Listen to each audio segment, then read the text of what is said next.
OC সাহেবের সঙ্গে কথাও হলো। উনি বললেন যে, "আমি ফোর্স পাঠাচ্ছি।" পাঠালেন। কিন্তু উনারা তো ভয় পায় মনে হয়। আমরাও ভয় পাই, উনারাও এদেরকে ধরবে কিংবা বলবে। আমি বললাম যে, "এই ব্যক্তিটা স্বপন ভাইকে মানে না, কাউকে মানে না। উনি অনেক বড় নেতা। যারা দায়িত্বে আছেন তারা হয় ভীত অথবা অন্য কোনো কারণে মোস্টলি ইনঅ্যাক্টিভ।" এবং সে বলে যে, "আমি অনেক বড়, আমি এবার কমিশনার পদপ্রার্থী।" মানে কমিশনার পদপ্রার্থী তো অনেক বড় পোস্টেই হয় বোধহয়। আসলে জনগণের শক্তিটা আলাদা শক্তি। আমি শুনেছি, আমি তো সরাসরি উনার সঙ্গে কথা বলতে পারি না। শুনেছি যে উনার ওই যে কালকে রাত্রে যে উনারা আসছিলেন, প্রধানমন্ত্রীর দিক নির্দেশনাতেই আসছিলেন। ১ম এ প্রশাসনকে জানাইনি। ভাবলাম যে উনি যুবদলের আ তো আমি এই এলাকার অত ভালো চিনতামও না, তো সবাইকে যাদের চিনতাম এই রোডের একজন ছিলেন। উনার মাধ্যমে এলাকার যে আ যুবদলের যে নেতৃস্থানীয় আছে তাদেরকে বলেছিলাম। ভাবছিলাম যে উনারাই বোধহয় বলে দিলে হয়তো বন্ধ করে দিবে। মাঝে, মাঝে আবার চুপ হয়ে যায়। আবার মাঝে, মাঝে বেড়ে যায়। এরকম করত। পুলিশের কাছে আমরা যখন ওই জিডি করি, জিডি করতে একটু সময় লাগলো।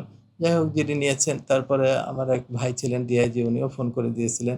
তো পুলিশ ব্যাপারটা কেমন যেন মনে হয় যে উনারা যখন কালকে আসছেন, আপনাকে একটা চিত্র তুলে ধরি যে এখানে ৬০-৭০ জন সন্ত্রাসীর মতো এরকম চেহারা ভালো না, এরকম নেশাগ্রস্ত ব্যক্তি একেবারে বিভিন্ন ধরনের কাজ করছে। ওসি সাহেবের সঙ্গে কথাও হলো। উনি বললেন যে, "আমি ফোর্স পাঠাচ্ছি।" পাঠালেন। কিন্তু উনারা তো ভয় পায় মনে হয়।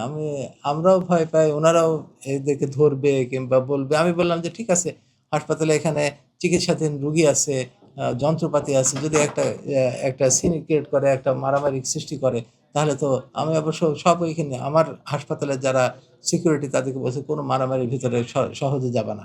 এরকম বলা আছে। যাই হোক, আলহামদুলিল্লাহ হয়নি। আমি বললাম যে, "ওসি সাহেব, আপনি উনাদেরকে নিয়ে যান। আপনি যে সিদ্ধান্ত দিবেন, যে মীমাংসা করে দিবেন, আমি এটা মেনে নেব।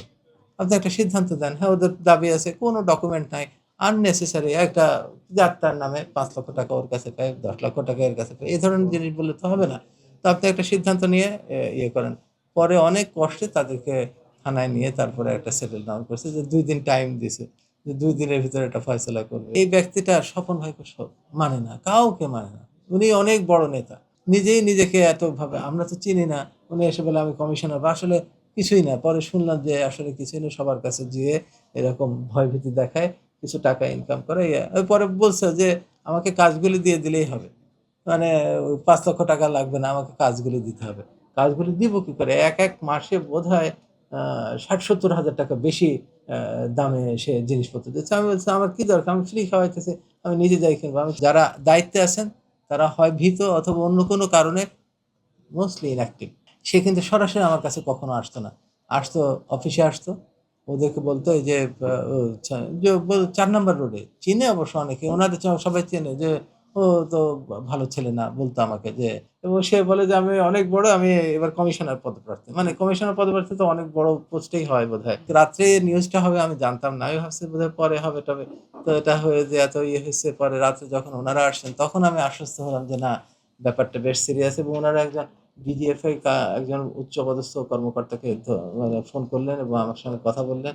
উনি বললেন তো যে, "আমরা অতি দ্রুত তাকে অ্যারেস্ট করে ফেলবো," এরকম। আসলে জনগণের শক্তিটা আলাদা শক্তি। আমি শুনেছি, আমি তো সরাসরি উনার সঙ্গে কথা বলতে পারি না।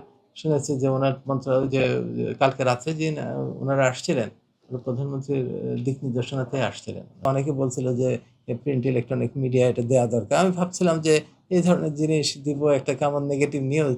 আমি আসলে ১ম এ একটু দ্বিধান্বিত ছিলাম যে এটা দেব কিনা। পরে দেখলাম যে আমার তো কোনো অল্টারনেট নাই। হাউ ক্যান আই মানে reach this news? This is an excellent. আমি কিভাবে কৃতজ্ঞতা জানাবো আমি জানি না। আমার পক্ষ থেকে যত সাংবাদিক আছেন, যত এই যে আপনারা যে এত ভালো করতেছেন, এর আল্লাহ পাক সবচেয়ে উত্তম প্রতিদান দান করুক, এই দোয়া করি।